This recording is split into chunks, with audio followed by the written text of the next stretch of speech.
তো গাইস আমাদের ডিজেউন তাকে তোমরা বিভিন্ন রূপে দেখেছো। শুনলাম ডিজেউনের নাকি নতুন মুভি বেরাচ্ছে, তার নাম নাকি শুয়োরের বাচ্চা। শুয়োরের বাচ্চা।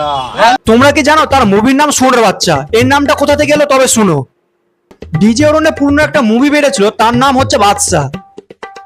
সেখানে তোমরা বিভিন্ন রূপে দেখেছিলে, সায়া, ব্লাউজ, ব্রা, নাইটি এসব পরে ঘুরে বেড়াতে দেখেছিলে। এমনকি বুকে কিছু ভরে রাখতো যাতে তাকে চেনা না যায়। তারপর ডিজেউন এইসব পরে কালো অন্ধকারে বেরিয়েছিল। হঠাৎ করে একটা ছেলেকে দেখতে পেয়েছে। তারপর ছেলেটাকে দেখে ডিজেউনের মাথাতে সে দেখেছে। তারপর সে ছেলেটা বান্ডুতে হাত দিয়ে দিয়েছে।